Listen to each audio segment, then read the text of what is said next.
porque la educación es el camino hacia la paz. Nosotros vamos donde están las historias, buscando la verdad de maestros que hacen grande Colombia. Y todos sus protagonistas tienen su espacio en Encuentro. A todos los maestros del país, muy buenos días. Sean bienvenidos a una nueva emisión del programa institucional de FECODE. Soy Raquel López y estos son los titulares de nuestro encuentro de hoy. Por la defensa a la vida y en contra de la brutalidad policial, los asesinatos y la actual situación del país, miles de colombianos participaron de la Caravana Nacional el 21 de septiembre. En un fallo histórico, la Corte Suprema de Justicia ordenó al gobierno proteger el derecho a la protesta y no reprimir a los ciudadanos que salgan a las calles a manifestarse pacíficamente. Y atendiendo la convocatoria del Comité Nacional de Paro, el pasado lunes distintos sectores sociales y sindicales se dieron cita en las principales ciudades del país para protestar por la defensa a la vida y en contra de la brutalidad policial, la persecución, asesinatos, el decreto 1174, el préstamo Avianca y la actual crisis. En Bogotá, la Caravana Nacional partió desde diferentes puntos y se desarrolló de manera pacífica, al igual que en todo el territorio.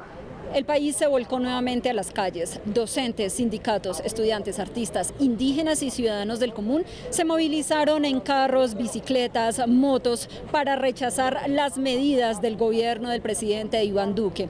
El magisterio y sus sindicatos filiales han hecho un especial énfasis en rechazar las medidas decretadas por el actual mandatario, asimismo por la falta de acción para defender la vida y la paz de todos los colombianos. Esto en un contexto del resurgimiento de la violencia tras el incumplimiento de los acuerdos de paz.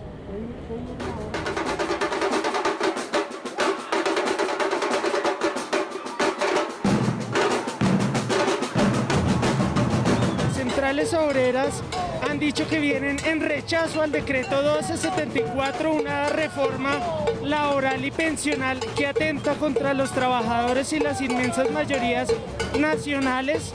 También en apoyo a la huelga de los obreros de Sintracarbón en el Cerrejón, en rechazo a la brutalidad policial, por una reforma estructural a la policía. Estamos marchando en estos momentos, primero por la pauperización del trabajo, estamos llegando a unos niveles de escala por horas y eso va a derivar en un pago de pensión nulo para los trabajadores. Estamos también marchando por las masacres de los jóvenes en el país, estamos viviendo un déjà vu histórico de lo que pasó hace 30 años, estamos viendo masacres todos los días, van 261 muertos en este año, no hay cumplimiento de lo pactado en el acuerdo de paz. Parece que este país le quedó grande al gobierno actual. Es la manera más genuina de colaborar en la lucha del ciudadano. Nosotros como artistas ayudamos a visibilizar esto. Este gobierno ha sido manejado con los codos, ha habido malas políticas de jubilación, pocas ayudas a los pequeños empresarios en esta época de la pandemia, han sufrido muchísimo. Los únicos que ganan con esto son los bancos y grandes empresas privadas. Aparte de todo el paquetazo Duque con referente al 1174, también viene un proyecto ley en camino 241 que emana del Centro Democrático, el cual pretende de nuevo acabar con la estabilidad ocupacional reforzada. Con el pasar de los años, desde el Ministerio del Trabajo han pretendido acabar este derecho, que es el que protege a los trabajadores enfermos para que no sean desvinculados de sus labores, de su trabajo. Esta gran caravana que se desarrolló en todo el país y que se convocó el pasado 4 de septiembre por el Comité Nacional de Paro tuvo un balance muy positivo. Nos ha quedado demostrado que hay un renacer para esta toma de las calles por parte del movimiento social, sindical y alternativo en Colombia. Esta jornada nacional de movilización y protesta muestra el descontento de los ciudadanos frente a las propuestas de Duque que continúan perjudicando a la población más vulnerable del país. Y al igual que en Bogotá, estos escenarios se vivieron también en varias regiones del país, donde líderes sociales y sindicales manifestaron volver a movilizarse hasta que el gobierno los escuche. Los hechos violentos en contra de varios jóvenes en medio de las manifestaciones de hace algunos días en el país por parte de la policía evidencian que desde hace años algunos agentes del Estado reprimen con acciones violentas las protestas, atentando contra los derechos y las libertades de los colombianos. La violencia es el resultado de actos que atentan contra la integridad física y moral de un individuo, lo que puede desencadenar traumatismos, problemas psicológicos, de desarrollo o hasta la muerte.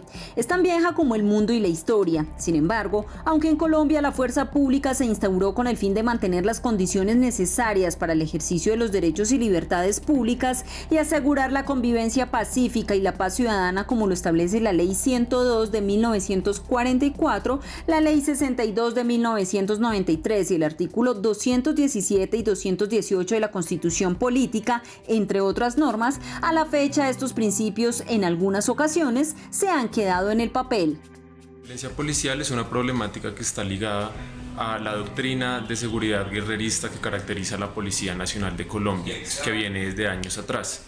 Desde Temblores ONG hemos podido identificar que en los últimos 21 años el ESMAD, el Escuadrón Móvil Antidisturbios, ha asesinado al menos 35 personas que se encontraban ejerciendo el derecho a la legítima protesta pacífica.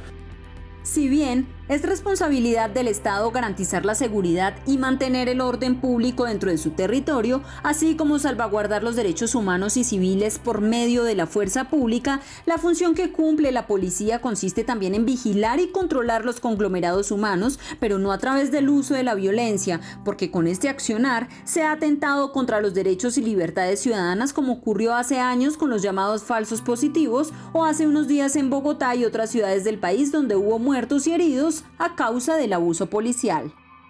¿Qué hay que hacer con la fuerza pública? Reformarla, que había un proceso de reformas para construir una fuerza pública para el posconflicto y no para la guerra, porque esta fuerza pública fue moldeada, fue para la guerra y necesitamos ese proceso de reformas. Había un movimiento muy interesante dentro de la fuerza pública que iba en dirección a esas reformas, pero llegó el presidente Duque y paró esto, frenó esta posibilidad de construir unas fuerzas respetuosas de los derechos humanos, unas fuerzas que acompañan a las autoridades civiles a atender la protesta social y que no reemplazan a las autoridades civiles. En este escenario, sindicalistas, líderes sociales, políticos y defensores de derechos humanos hacen un llamado al gobierno a plantear reformas a la policía y otros organismos como el ESMAD, porque en el ejercicio del derecho constitucional a la protesta, donde distintos sectores sociales manifiestan su inconformismo o descontento por las políticas de los gobiernos de turno, no se puede caer en el uso desmedido de la fuerza por parte de quienes son los responsables de proteger a los ciudadanos. Y como siempre, los integrantes del Comité Ejecutivo tienen un espacio en encuentro, así que es momento para que el fiscal de FECODE, el profesor Domingo Ayala Espitia, se dirija al Magisterio Colombiano. Muy buenos días al Magisterio Colombiano, a la comunidad educativa y a la opinión pública en general. Grandes marchas, caravanas, movilizaciones se realizaron el día lunes 21 de septiembre a lo largo y ancho del país. Es el despertar del movimiento de masa contra toda esta política de este gobierno, contra este modelo neoliberal guerrerista, contra todas estas políticas de empobrecimiento y exclusión. Importante toda esta gran lucha que se desarrolló este día y las que van a venir, porque hoy más que nunca necesitamos estar en un gran proceso de unidad precisamente para luchar y resistir el embate de esta política.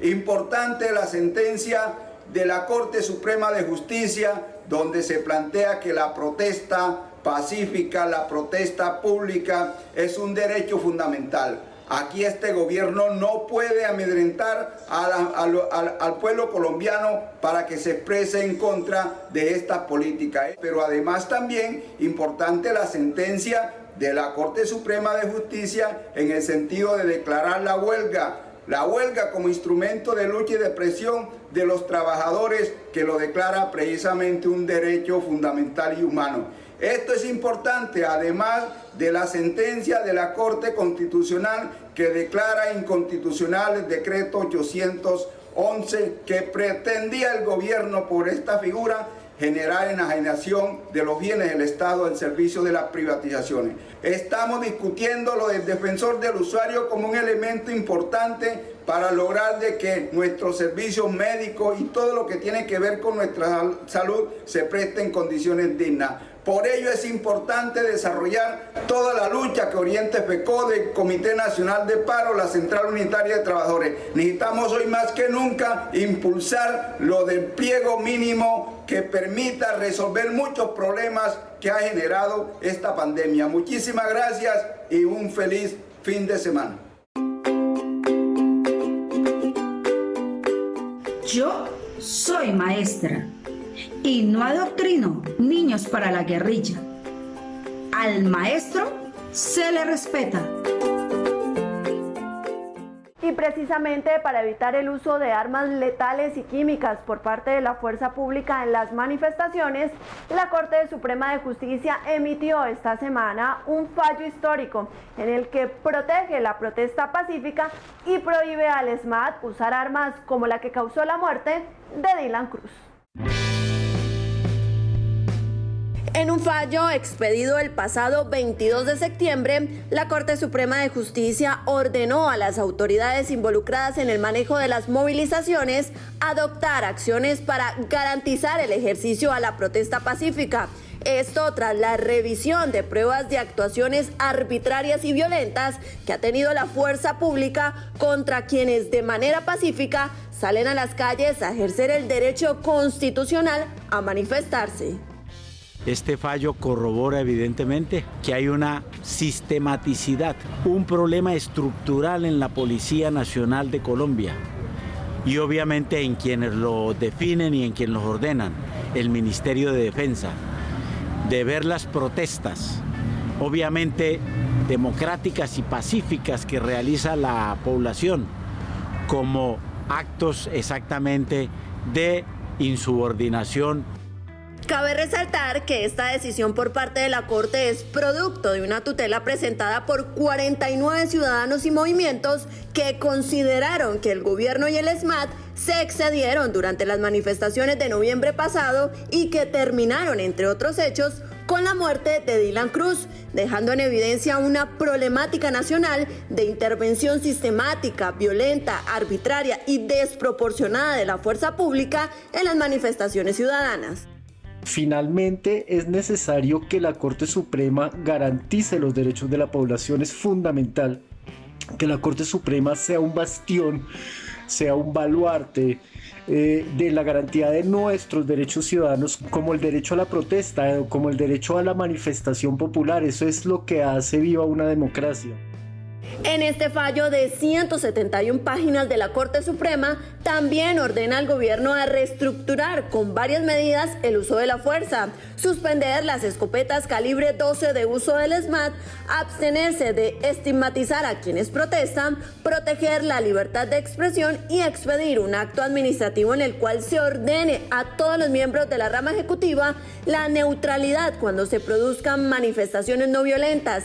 Esta decisión, que fue celebrada por defensores de derechos humanos y varios sectores sociales, no fue bien recibida por el primer mandatario y su ministro de Defensa, quienes en una actitud poco democrática manifestaron que apelarán el fallo ante la Corte Constitucional. La caída de la economía nacional, sumado al aumento de la tasa de desempleo a causa del COVID-19, podría reducirse a la mitad si el gobierno acepta la propuesta de varios sectores en el país de implementar una renta básica universal. Una de las razones es porque esta ayudará a gran parte de las familias colombianas a incrementar su consumo y con ello la demanda y el empleo. Debido al confinamiento provocado por la pandemia del COVID-19, la economía del país se vio fuertemente golpeada. Sin embargo, esta estrepitosa caída, que va a mantener las tasas de desempleo alrededor del 15%, podrían reducirse a la mitad si el gobierno de Iván Duque se decide a aceptar la propuesta que varios congresistas y organizaciones sindicales y sociales han hecho para que se les reconozca a los hogares que se quedaron sin ingresos una renta básica de emergencia temporal. Una de las razones es porque con este ingreso aproximadamente 9 millones de hogares incrementarían su consumo, ampliándolo más allá del consumo de alimentos, dinamizando con ello la demanda y el empleo y haciendo más rápida y efectiva la recuperación económica. El consumo de los hogares es el factor más importante del crecimiento de la economía. El consumo en los hogares representa alrededor del 70% del Producto Interno Bruto y cerca de la mitad, del 53% del consumo de los hogares está representado por los ingresos, por la remuneración de los trabajadores. Para expertos económicos, el consumo de un hogar está representado por el monto máximo que éste puede permitirse gastar en bienes o servicios gracias a su ingreso disponible. De ahí a que garantizar un ingreso básico mensual a la población más vulnerable contribuiría a que se aumente el consumo y la demanda, especialmente si se tiene en cuenta que de mantenerse la actual tendencia, principalmente en relación con el gasto del gobierno para atender la pandemia, la recuperación económica será mucho más lenta y dolorosa. Reconocer esa renta básica de emergencia va a permitir que la caída de la economía no sea del 8.8%, del 9% que calculan los expertos económicos en el país, sino que se reduzca a la mitad y que la tasa de desempleo que hoy está cercana al 20%, sea menor. Es de resaltar que desde que se presentó la propuesta, el partido de gobierno no ha querido abandonar su idea ultraliberal de Estado mínimo, ni ha tomado en cuenta las recomendaciones que expertos y organizaciones internacionales como la ONU y la CEPAL han hecho sobre la necesidad de poner en marcha un sistema de seguridad social denominado renta básica de emergencia, para ayudar a la población más vulnerable a superar los efectos del coronavirus y así evitar un aumento en la pobreza y la desigualdad. Es momento para que el tesorero de la Federación, el profesor William Velandia Puerto, socialice temas de interés para todos los educadores del territorio nacional. Un saludo a los maestros y maestras de Colombia, a todas nuestras comunidades educativas. El reconocimiento a los maestros y maestras del país por esa entrega, por esa ética, por esa responsabilidad que hemos asumido en el cumplimiento del derecho humano a la educación, a la niñez y a la juventud colombiana, pese a las condiciones de conectividad y la situación que en materia tecnológica tiene la gran mayoría de los hogares colombianos. Se ha cumplido la tarea con ética y con responsabilidad, valga la redundancia. Saludamos el fallo de la Corte Suprema en el sentido de que el Estado tiene que garantizar la protesta pacífica y civilista. Saludamos el fallo de la Corte Constitucional en ese control que está haciendo a los decretos que con motivo de la pandemia ha despedido al gobierno y que, como se ha demostrado, van en contra del derecho de la gran mayoría de los colombianos y las colombianas. Es la entrega de los recursos públicos a los grandes capitales, a las multinacionales, a la banca, y en consecuencia no se está atendiendo las necesidades básicas de la gran mayoría de los colombianos y las colombianas. Por eso desde la Federación acompañamos todas esas acciones de movilización que tienen que destacarse y reforzarse, porque hay que exigir al gobierno la responsabilidad que tiene. Primero es la garantía del derecho a la vida. No se puede seguir asesinando a líderes y lideresas, a jóvenes. No se puede seguir agrediendo la protesta pacífica y civilista de los ciudadanos colombianos. Y desde la Federación ratificamos nuestra voluntad del interés por el regreso al aula de manera presencial, pero como lo hemos planteado siempre, queremos regresar al aula en condiciones seguras, en donde el gobierno tiene la obligación, el gobierno central tiene la obligación de garantizar los recursos para que se adecúen las instituciones, tanto en materia de espacios físicos, en materia de apropiación de tecnología, como en el recurso humano que demanda la nueva escuela. Por eso hoy le estamos diciendo al gobierno, queremos volver a la escuela, claro, pero en condiciones seguras, en donde no se afecte al derecho a la vida, y en consecuencia que se aprovechen estos meses para que se adecúen, que busquen los recursos y se adecúen las instituciones educativas, se busca el recurso humano, se prepara la escuela del retorno y se garantice, como lo hemos defendido siempre, en todos los ámbitos, el derecho a la vida como bien supremo de toda la humanidad. Yo soy maestro y no adoctrino niños para que ingresen a la guerrilla. Al maestro se respeta.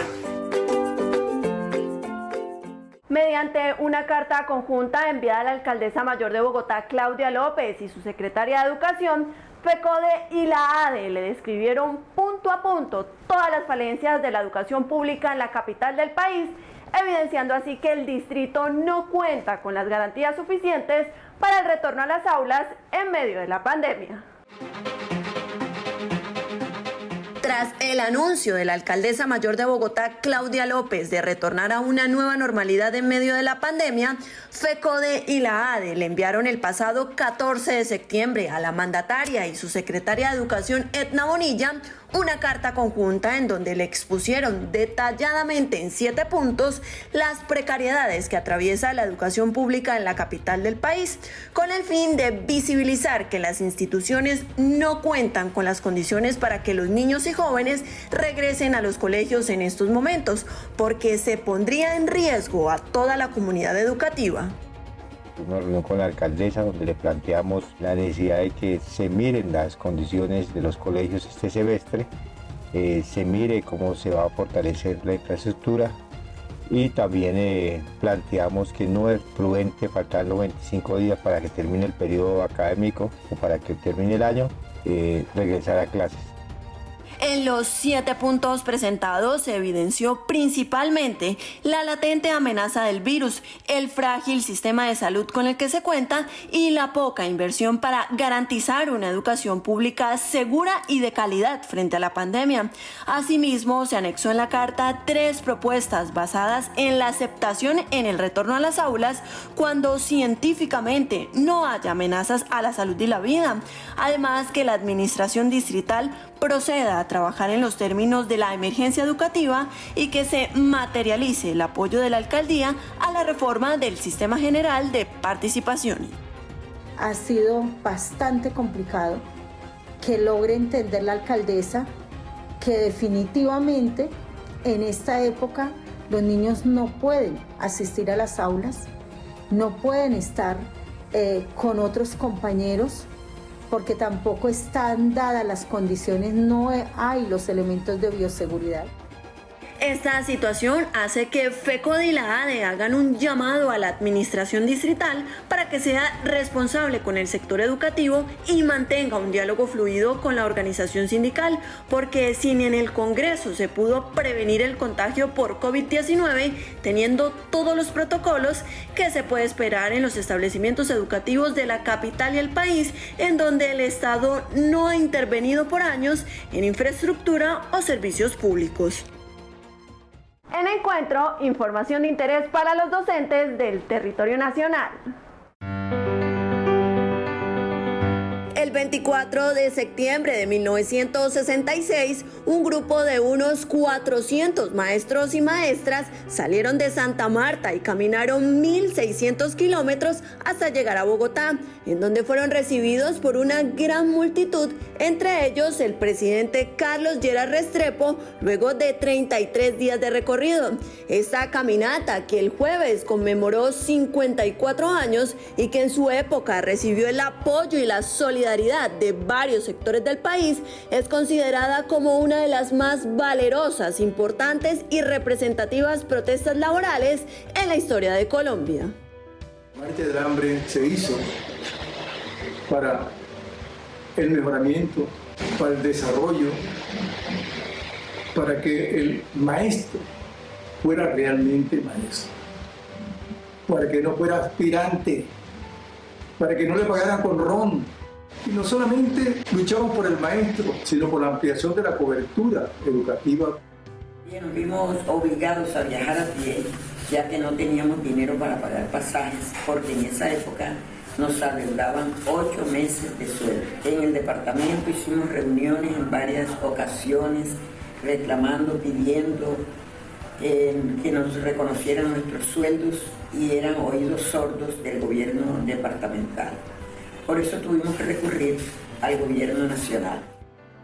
Al llegar a la Plaza de Bolívar estaba llena, llenísima, y al sonido de 1, 2, 3 de un megáfono, nos levantaron el hombro, compañeros, los maestros caminantes. Entramos al Capitolio Nacional de hombros de los colombianos, y gritando la consigna: por Colombia, por la educación hasta la muerte. Esta proeza magisterial fue el impulso para que a partir de esa época se comenzara a implementar una serie de políticas y medidas en favor de la educación pública y el magisterio. Entre sus logros sobresale que se triplicó el presupuesto destinado al sector, se estableció un salario para los educadores y se reconoció la profesión, pero sobre todo sentó las bases que posibilitarían años después la conquista del Estatuto Docente 2277 de 1979. Hoy más que nunca el legado de la Marcha del Hambre sigue vigente y debe ser un ejemplo de lucha, unidad y fortaleza para todo el magisterio colombiano. Y antes de terminar nuestro programa, Nelson Javier Alarcón Suárez, presidente de la Federación Colombiana de Trabajadores de la Educación, editorializa nuestro encuentro de hoy. Muy buenos días, un saludo cordial y fraternal a nuestros maestros y maestras de Colombia y a toda la comunidad educativa. El pasado 24 de septiembre celebramos un año más de tan apoteósica Marcha del Hambre, 54 años, histórica, que abrió la historia del magisterio colombiano, del movimiento sindical, del movimiento obrero, a lo cual reiteramos nuestras felicitaciones a nuestros maestros y maestras que allí, desde Santa Marta hasta la ciudad de Bogotá, caminaron, marcharon más de 1.600 kilómetros para exigir la dignificación de la profesión docente, para exigir mejores políticas públicas educativas para el bienestar de los jóvenes y los niños y de toda la comunidad educativa, para defender la educación pública. Ese es un gran ejemplo, un ejemplo de lucha, de unidad, de fortalecimiento, el cual hoy más que nunca, compañeros y compañeras, debemos seguir y debemos afianzar esa unidad. Nuestro reconocimiento, nuestra gratitud a los maestros y maestras que participaron activamente en esta gran marcha del hambre y a la vez nuestra felicitación a nuestro sindicato filial EDUMAC por ese reconocimiento que día a día hace a nuestros compañeros en esta gesta histórica. De otra parte, queremos agradecer a nuestros maestros y maestras, comunidad educativa, movimientos estudiantiles, afro, campesinos, a todos nuestros indígenas por tan magna participación el pasado 21 de septiembre en esta gran movilización, exigiéndole al gobierno nacional verdaderas políticas que beneficien al pueblo colombiano, rechazando la violencia, los asesinatos, las masacres y que hoy el gobierno es indolente y no hace absolutamente nada para proteger la vida y la salud de todos los colombianos. Compañeras y compañeros, debemos estar unidos, debemos fortalecer nuestras instituciones, rodear a nuestros sindicatos filiales, a la Central Unitaria de Trabajadores, al Comité Nacional de Paro y por supuesto a la Federación Colombiana de Trabajadores de la Educación, FECODE. Hoy más que nunca debemos estar unidos para contrarrestar la política neoliberal perversa que pretende arrebatar la educación pública, que pretende arrebatar los derechos de los maestros y maestras en Colombia. Que viva la vida, la paz y la democracia, que viva el magisterio colombiano y seguiremos en pie de lucha, eso sí, movilizándonos pacíficamente como corresponde y como debe ser. Feliz fin de semana para todas y todos. Hasta aquí nuestro programa de hoy. Así como lo anunciamos hace 8 días, la invitación a docentes, estudiantes, padres de familia y comunidad en general es a que participen del nuevo espacio de encuentro, enviándonos al correo que aparece en pantalla videos de creación propia máximo de 40 segundos con mensajes de apoyo a FECODE y al magisterio, así como denuncias y problemáticas educativas de sus regiones, los cuales serán valorados para ser presentados en nuestras emisiones de cada sábado. Recuerden que toda nuestra información oficial está en nuestras redes sociales, Twitter, Facebook e Instagram, y en la página web de la Federación www.fecode.edu.co. También nos puede encontrar en nuestro canal de YouTube, así que suscríbase, compártalo y denle like. Antes de irnos, no olviden seguir con todas las recomendaciones de autocuidado para evitar el contagio por coronavirus. Gracias por su sintonía y nos vemos el próximo sábado a las 7 de la mañana por Teleantioquia.